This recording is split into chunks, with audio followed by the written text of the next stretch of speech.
Well, a Super Bowl champion weighed in on the Chicago Bears. That would be Chris Canty from Unsportsmanlike, heard 5 to 7, right here on ESPN 1000 with Evan Cohen and Michelle Smallman and the aforementioned Chris Canty. So Chris Canty has always got a word about the Bears, always trying to undercut the Bears. That's what they do on that show. They undercut the Bears. Wow. Tell me I'm wrong. I don't know if I'd call it undercut. There's a little level of bubbling negativity, but with Michelle, you got to understand. She's a Packer fan. What do you expect? Undercutting. Wow. Some thoughts here from Take that, Evan. from Chris Canty. Says that Caleb Williams can't overcome Bears' dysfunction. I hate saying this about Caleb because I still want to believe that he can be a good quarterback. Mm-hmm. But it feels like this is going the way of Justin Fields. It's going the way of Mitch Trubisky. It's going the way of Rex Grossman. It's going the way of Cade McNown. I will acknowledge that Caleb is more talented than all of those other quarterbacks. But even with that talent, I don't know if he can overcome the dysfunction of the Chicago Bears. 4-4. He's already Cade McNown. Well, that'll be all, everybody. Thanks so much for listening. So long, everybody. I mean, that's the problem right there. No, right there. That was 27 seconds. That's the problem. Right there. There is no nuance. There is no, he's a rookie. Let's see what it looks like for 17 games. Nope. He's Cade McNown.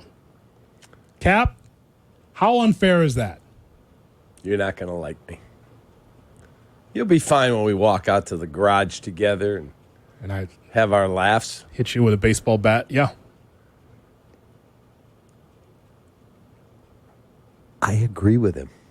All right. Well, not that the kid. You don't need me in here then. Not that the kid is Cade McNown. He's not. He's as CC said.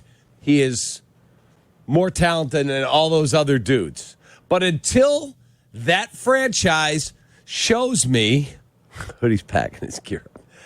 Until that franchise shows me they know what they're doing in developing a quarterback, you could draft Cade McNown in the first round, Rex Grossman in the first round. You could trade for Jay Cutler. You can get Mitch Trubisky. You can, as my friend Jonathan Hood once said, if Patrick Mahomes had been drafted by the Bears, he'd be a dope with a B on his hat. Look, they, for whatever reason, have issues going on in that building, whether they go get the smartest guy in the room in New Orleans, Ryan Pace. How'd that work out? Horribly. Then they go get our guy, who we love, Ryan Poles from Kansas City. Brilliant organization, keeps winning. They just keep making mistakes, man. Okay. I didn't know the season was over. I didn't say it is. Are we doing hot stove baseball now? Is no, it over? But this has got to get fixed. That's fine, but it doesn't mean that what it is what it will be at the end of the season. We don't know that. Right, but I don't think he's saying that either. I think he's saying, can he overcome the dysfunction that we've seen in that building for far too long? Play it again, please. He went back to 2000. He's talking about a quarterback that couldn't even get across the 50 at Candlestick. First bet. I was about to say, your first bet. Yes. Right. I don't think he's comparing him that way because he said more talented than all those other dudes. But what is the common thread? The Bears building, the organization. It's just not fair. Because, again, we can't set up this whole season before it starts and say, it's different in the building and look at them on Hard Knocks and blah, blah, blah. And they go 4-4. It's like, same old Bears. I don't believe that. We could talk about week to week what's happening with the team because that's what we're supposed to do. We are fans. How is it working this week? How's it working the next week? But I'm not fast-forwarding through the season telling you that this is a failure or this guy is Cade McNown or what all the other bad quarterbacks because of the Bears' dysfunction. The dysfunction only occurs when you have coaches and players that are not on the same page. And we documented it already all this week. When you have as many meetings as the Bears have right now, that's a problem. Doesn't mean that the problem is going to be prolonged. Doesn't mean that this era will be marred with issues again. But isn't that exactly what he's talking about with dysfunction? We've got Eberflus say we don't need to take a timeout, guys. We get everything the way we want it. And then Jalen Johnson comes on and goes, we should have taken a timeout there. You've got Cole Kmet going, I don't think everybody was going full out preparing for the Commanders game. Eberflus pushing back on all of that. Then they rally the troops and gather them in, and they close practice. It's all dysfunction. Well, that's not on us. That's on the general manager and the president of football operations believing that Eberflus is the right guy in year 3. And by the way, as I said already this morning, you have every right to do that to see on this prove-it year, can you get over the hump with Eberflus? Does it get better? Has it gotten better? No. Okay. Then they should have fired him after year 2. There are qualified coaches this past offseason that the Bears could have went with and said, hey, we're going to marry this new coach and this quarterback and Roma Dunze and all the other rookies together to grow together. Fair. They didn't do that. Fair, all of it. But you can't, because you didn't do it after year 2, that's crying over, I don't mean you, but everyone's crying over spilled milk. It's already done. It's already done. It's a sunk cost. If you don't believe sitting in your boardroom, and that's Poles there, that's Warren there, that's Ian Cunningham, that's whoever else is in that hierarchy. If you look at each other and you go, can we win the Super Bowl with this dude coaching the team? Nope. Then the decision is made regardless of what the outcome is the rest of the way.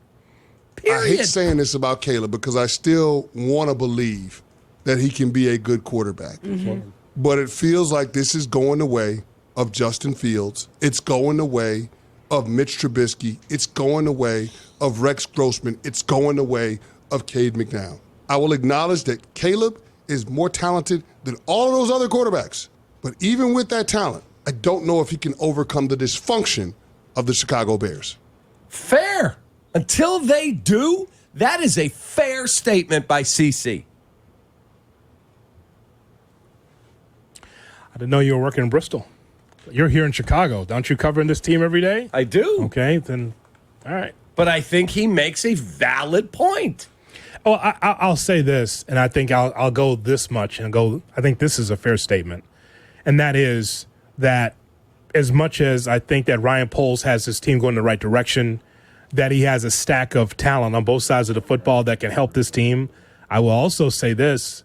I will say that it's still, the jury's still out on whether or not the Bears can be a successful franchise. Until you get there, then all it is wishing and hoping.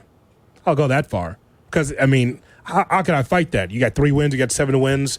Until you're able to get there and be a team that's over 500 in the playoffs, you are the same old Bears. Like, what if Caleb was around there today and all these TVs, you've been there, yep. They've got 4 billion monitors with every channel on.